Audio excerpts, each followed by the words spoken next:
3415. Tao po. Hello. Hi, ma'am. Ako po ulit ito. Come in. Hello. Hi po. Hi. Wow, busy-busy po kayo, ma'am. Hi guys, nandito ulit tayo ngayon sa Precision Look by Carlanteng, and yan, sa ulo ko na yung kanilang pangalan. Na-meet ko na talaga si Miss Carlanteng. Wow! Uma-aura si Miss Carlanteng. Ano yung huli ko sinabi? Basta, medyo yan, nagpapaganda na po ulit ako. Nag-memory pull nag-delete pa ako. Magpapaganda na tayo mga best. At gustong-gusto ko yung lighting dito. Nag-order na ako ng ganyang ring light kaso may shipping fee pa ang mahal. Ang mahal na nga nung ilaw, tapos may shipping fee pa daw. Doon po ako umatras sa shipping fee. Ang kuribot. Sobrang kuribot ko po. Nag-MRT ako, so, grabe. Nakakulay gray po ako. Ay, nagbaskil ako. Grabe, sobrang tao sa MRT. Basta kilikili po. Hindi niyo pala yung alam, ma'am. Oh. Ipaheadband na naman. Pwede ka nang benta ng siomay. Siomay po kayo dyan, siomay. O, diba? Diba sa bakery po ako nagtatrabaho. Throwback, parang nagtatrabaho pa rin ako sa Jollibee dati na ganito. Ano po yan, ma'am? Para hindi matumihan yung damit mo. Okay, go higana. Higana tayo.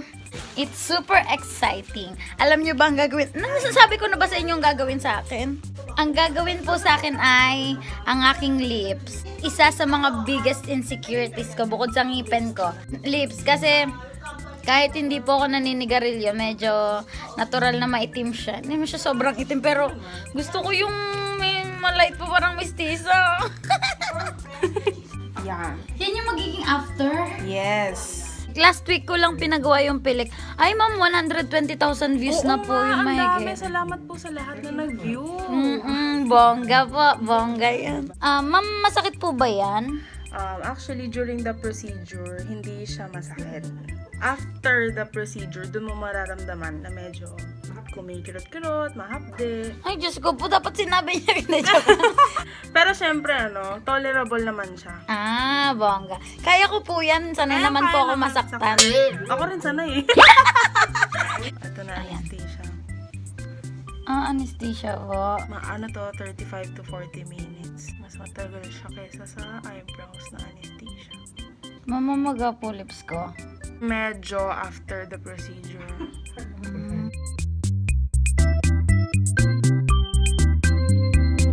May mga needles po yan. Meron.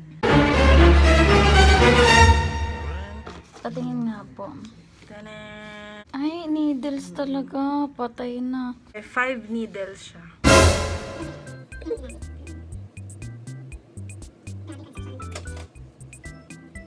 Dark yung lips mo. Magko-correct muna tayo. Bali, lalagyan ko muna siya ng orange na color. Tsaka may kasamang nude. Para yung dark na mga sides, maglalighten siya. Para pag nilagyan natin yung red, pantay lahat ng kulay. Ganito ako magsalita ngayon. Sorry. Baka makain mo yung mistake. Relax ka muna dyan. Ay, pag nalunok ko ang anesthesia, wala na akong makaramdam. Mamamanhid yung puso mo. Ay, gusto ko yan, ma'am. Para hindi ako masaktan. Ay, di kainin na natin. Ugutan na lang kaya kayo dalawa. Nako, baka hindi kami matapos dito hanggang bukas. Mag-uugutan lang kami. Ma'am, single po kayo? Single na single.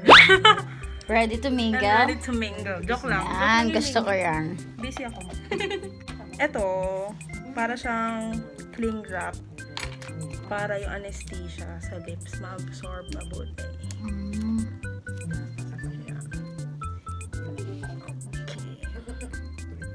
Okay, so relax ka muna. 35-40 minutes.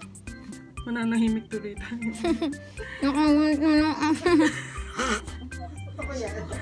Sige.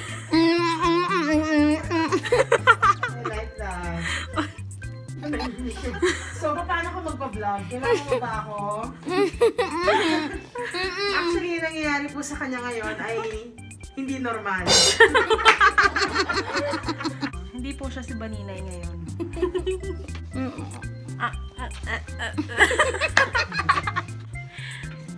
Sinasabi niya lang po may bago na siyang mahal. So, ano ginawa mo nung nung nagkaroon ng earthquake? Pwede na po magsalita. Hala, bakit parang ang kapal-kapal na lips ko? Ewan, parang may nakaipit sa aking Mabigat na. mabigat. Ano pong ginagawa niyo? Pinupunasan ko na yung anesthesia. Ayan, maganda na. Okay na po. Yun na yun pala yan. Mabigat na yung pakiramdam. Opo, medyo mabigat na yung lips ko. Hugot ba yan, hugot? Open your mouth. Nalagay natin sa loob. Yan, para hindi pumasok yung ink sa loob. Are you ready? Yes, masakit. Hindi na. Yan. Kaya mo yan. Ngayon pa. Tolerable. Station, ngayon ko pa natakot. Oh, God. Wala pa. Meron? Konti lang po. May naramdaman ka?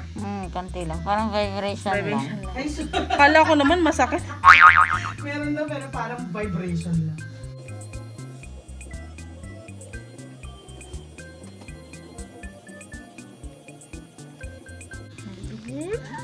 Excited na ako. Wala pa.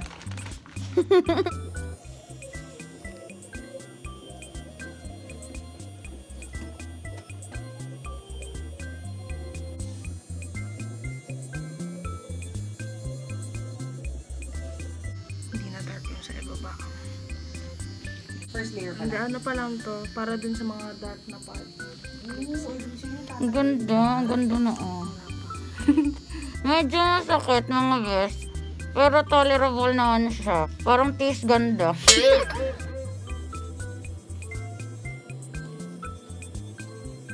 Yan. So, pagkatapos natin i-correct yung mga dark na parts ng lips ni Baninay, ko-cover na natin siya nung color na ilalagay natin para sa kanya, which is bright red.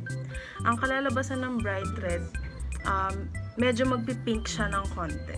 So, hindi siya talagang red na red. Ay, ang ganda na agad. Nawala na yung dark parts ng lips. Nakakaputi siya. Pero ang awkward manood ng vlog ko na nagsasalita ko para akong syunga. O, tama. Sorry po. Naintindihan niyo ba? Ang pangit, ang awkward. Ano po yan? Ayan, para ma-lessen ulit yung pain.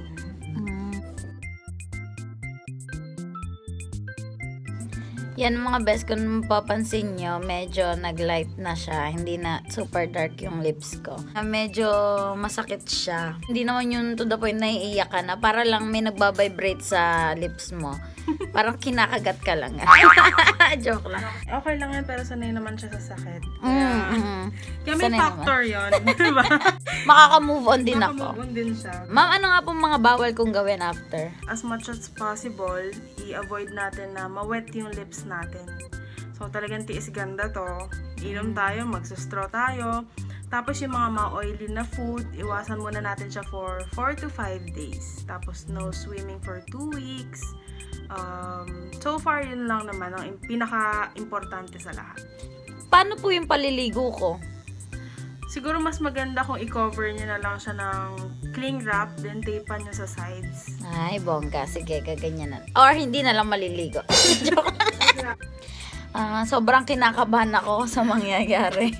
Pero tiwala lang, bes. May nangyari na.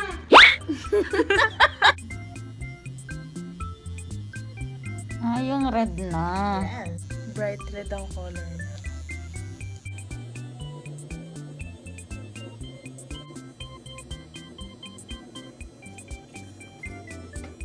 Ang ganda na. Red na siya.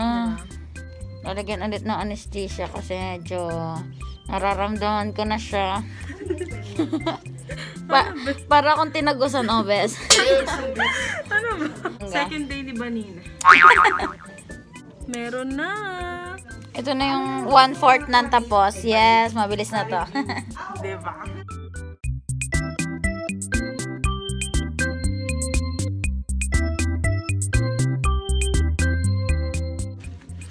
Ganda. Diba yan? Kailangan solid color. Ang ganda.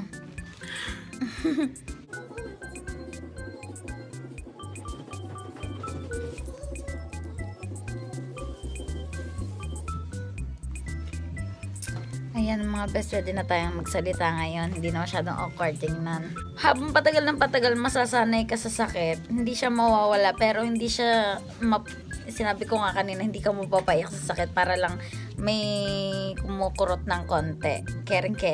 Caring naman sila. Lagi nila ako tinatanong kung masakit ba o hindi. Nilalagyan nila ng anesthesia pag hindi ko na kaya. Ano nga, ma'am? Thank you po. Sobrang nila, caring. Siyempre, ayoko na masaktan si Baninay. Hanggang dito pa naman. Masasaktan siya. Gusto ko kayo, ma'am. Kanina pa hugot. Ang ganda, no? Kylie Jenner na ako mamaya. Pag kinasal ka ha. Ano po yan, ma'am? Ano? Ano po? Ninang kayo. Grabe, first time ko magdininang. Ala, oo. Pag nag-asawa, pag medyo malapit-lapit na, pero pag sobrang tagal na, baka hindi ko na kayo makontak, ma'am. Pero pag Hindi mo makukontak pag ninang ako. Hindi mo talaga ako makukontak. pupuntahan ko kayo sa inyong bahay, ma'am. Dadalan ko kayo ng cake, ng Ay, po, darating ako. ayan.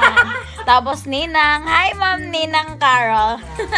Minahanap na po akong groom, pero busy pa siya. Ano ba yung mali?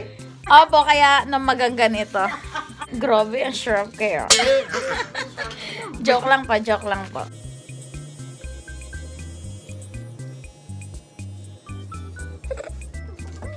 Ang laki ng bibig ko. Parsimonious, pak.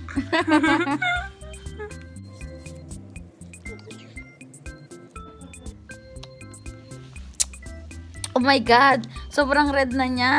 Wala Yun pa. yung solid red. Ito dito, sa taas. Oh my God, para kung duck. Kasi medyo pagapa, no? Oh, hindi na ako makakain muna mamaya.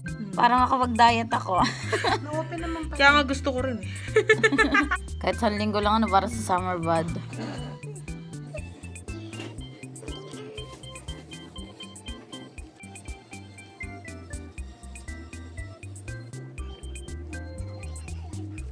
Oh my God, ano kayang pakiramdam nito pag wala na siyang anesthesia? Patay tayo mga best. Yan, medyo ngalay na po akong humiga. After ilang oras na po tayo. Ang ganda naman. Mga 2 hours. Wow, mga Kylie Jenner na ako. Bongga, gusto ko to. Lagi ako naka-duck face. May 3 bibig akong nakita. Best, ang ganda, best. Lalo na to sa maninipis na lips na gustong kumpal. O, diba? Ano, ma'am? Blooming na ulit si Banina. Yes. Alam ko na, after mga few weeks, mag-vlog ulit ako about dito sa lips, tapos review natin. Yan, gusto niya yung mga review na yan eh. Ang ganda, gusto ko yung kulay ng lips ko. Ganyan na lang.